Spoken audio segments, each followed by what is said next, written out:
Hello, this is Udoit and I'm Arki. Today I present to you a parable about the king and the farmer. The king and the farmer.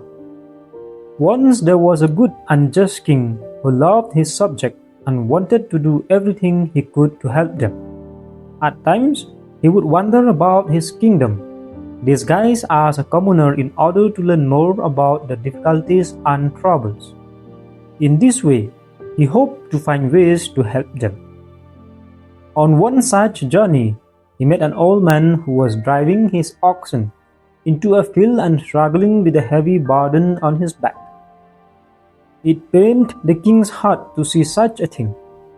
So he went to the man and said, "Come, grandfather, can I not help you? Give me your bundle and I will carry it to the field for you." The startled old man looked up from beneath his load. He dropped the sack to the ground, took a deep breath and replied, "You are very kind, my son, but I am poor and have no way to repay such kindness." The king quickly reassured him, "Don't worry about that, grandfather. It will be ample repayment if I can remove from my heart the pain of seeing you toil under such a heavy load." Saying this, he picked up the sack, threw it over his shoulders, and went with the old man and his oxen. When they reached the field, the old man thanked him profusely and asked, "What is your name, kind sir, and where is your home?" The king sat down beside the man and did not answer at first. He was not used to such heavy work, and he had to catch his breath. After a short rest, they spoke together. "King, why do you ask my name and where I am from? I do not want any reward of my service. But you, how can it be that you still work so hard in your old age?" Farmer in tears, "What can I say? It would be better for me to remain silent. My heart ached to think about my misfortune, to remember all that I have lost." "King, what do you mean? Please tell me. My heart goes out to you, and perhaps I can help in small way. Please tell me what has happened." "Farmer, I cannot think what good can come of telling you my tragic story, but since you insist, I will tell you. I am very poor. I had 2 sons, and in my old age I depended on them very much. Last year there was a terrible famine in our land, and it hit us very hard as we were already poor. I sent one of my sons to the nearest market town, some miles from our village, to buy wheat. At last my second son also went with him to help him. When they arrived, they went to a big grain merchant, purchased the wheat we needed, and at once left to return home. While they had been bargaining with the merchant, another man watched from some distance away. As it turned out, this man was a robber and a bitter enemy of the grain merchant.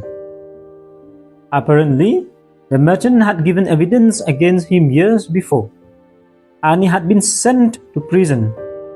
So after his release, he was always looking for a chance to take revenge. After my sons left the shop, this robber saw that the grain merchant was alone. He attacked him, murdered him, and ran away with all his money. A short time later, one of the servants of the murdered merchant arrived and found his master dead in a pool of blood. He immediately cried for help, and a large number of people hurried to see what was the matter. The police also arrived and immediately arrested the poor servant. Of course, the servant told the policeman how a few moments before he had seen a couple of young men with his master. Judging by the dress and accent, he assumed that they were from our part of the country and had come to buy grain. Shortly afterward, he returned and found to his great distress that his master had been brutally murdered, and that the murderers had run away with all the money in the shop. The servant argued the police to go after the 2 men and arrest them. As soon as he told his story, The police sent a contingent of 5 men after my sons. They quickly caught them and took them back to the shop where they had purchased wheat. Being quite innocent and ignorant of all that has happened, my sons went with them quite willingly. They hoped to ask the merchant to testify on their behalf that they were not thieves or robbers, but simple, honest villagers who had purchased grain at his shop. They had neither weapons nor bloodstains nor any of the stolen money. When they returned with the policemen and saw the awful scenes, they were dumbfounded. Never in their lives had they seen anything so horrible, and they couldn't even utter a word. So most of the people standing around assumed that they were the culprits, although a few more experienced and educated men said that it was rather a sign of innocence. But the cruel policemen would not listen to these cautions. They beat my sons mercilessly, and my eldest son was so badly injured from the blows that he fell unconscious. His clothes were stained with blood from his own wounds. As soon as I heard this terrible news, I left my oxen and goods with a neighbor and hurried to the town where it had happened. When I arrived, I went straight to the government officials, and with great humility and deference, I begged them to have pity on me and my sons. But they raged against me, treating me harshly and ordering my arrest as well, saying, "Are you so blind and stupid, old man, that you do not see the merchant's blood all over your son's clothes? Do you not hear how his blood cries out for justice?" So you see, dear friend, how blind our government is and how cruel are the police. People cry out for justice, and there is no justice. The cruel and wicked prosper, while the poor and innocent suffer terribly. Well, after cursing and threatening me, they finally let me go. But they beat my sons again and dragged them to court, where they were to be tried. My poor sons said repeatedly that they knew nothing of what has happened and that they were innocent. But their words fell on deaf ears. The police twisted the facts and fabricated evidence against both my sons to show that my eldest son had killed the merchant and that his younger brother had been an accomplice. On the basis of this false evidence, they were both found guilty. My eldest son was sentenced to death, and the younger sentenced to 7 years hard labor. I wept bitterly and cried for justice, but who listens to the plea of the poor? A few days later, the robber who had actually murdered the grain merchant attacked and killed another shopkeeper. This time that there were many witnesses, so he could not escape. He was tried and sentenced to death. And when he realized that his own death was inevitable, he confessed to the murder of the merchant as well. On hearing the dying man's confession, the magistrate sent 2 officers to the prison with orders that my sons to be released. But at last, my eldest son had already been hanged, and the younger had died from despair and from the wounds he had received in custody.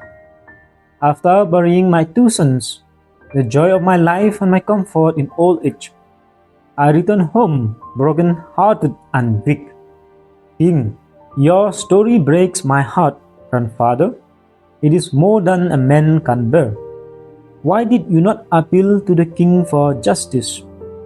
Farmer, my dear sir, I tried everything I could, but the government officials would not permit me to approach the king or to appeal to him.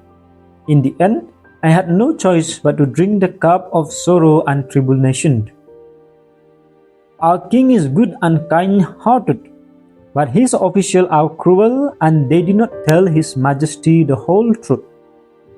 I hear that our gracious king sometimes goes about in disguise to discover the needs and woes of his subjects and to alleviate their suffering. But I do not know if it is true. So what cannot be cured must be endured. King, indeed, What has been done cannot be undone. I will help you if I can, but no sorrow or worrying will bring back your sons. Sooner or later, all of us leave this world, but tell me more about your life and your neighbors. Farmer, kind sir, there are some who weep and some who sing. Usually, each man's home is his castle. From what I have seen, the rich are no happier than the poor, nor are the poor less satisfied than the rich. Indeed, those ridden with worries and needs are less content than the poor. Before this awful misfortune, I was as happy as the king in his palace. Even now I try to willingly accept my fate and live as happily I can. Truly blessed are those whose hearts knows the peace of God. Otherwise, the poor and the rich, the beggar and the king are all alike. King, would it give you pleasure, grandfather, if the king invited you to live in his palace? Farmer, is the king's palace safe from sorrow, suffering, and death? There is more pleasure in one's own simple hut with a simple meal after a hard day's work than in the luxuries of a palace. In fact, my sufferings have taught me so many valuable lessons that were unknown to me before. I am happy wherever God places me. The death of my sons was almost more than my heart could bear. But now I am convinced that the separation is only temporary. My days are also numbered, and one day I will also cross the river of death. Today I will scatter these grains of wheat on the field. In a few days' time they will begin to decay, but then new grains will grow. In the same way, all of us will die, but our souls will grow into a new form. Our mortal bodies will decay, but our souls will rise to dwell in eternal bliss with the Creator, where there shall be no more death, nor sorrow, nor pain. King, grandfather, you are more than repaid me for my small service. Your words have been a greater help to me than any help I have given you. It is now I who must offer you thanks. Where have you found this divine knowledge? Farmer, when I was suffering so greatly, a man of God visited me. He sympathized with me but also helped me spiritually and instructed me in divine truths. He told me that just as our dear King goes about among his people to help them, so also the heavenly King wandered the earth to better know the condition of his people. He too helped, instructed, and comforted them. And in the end, he showed the depths of his love by sacrificing his own life for the sick. Ever since I accepted the truth taught by this holy man, I have found new peace and thankfulness for all I experienced. King, it gives me great joy to hear of this peace you have found. But I must not keep you any longer from your work.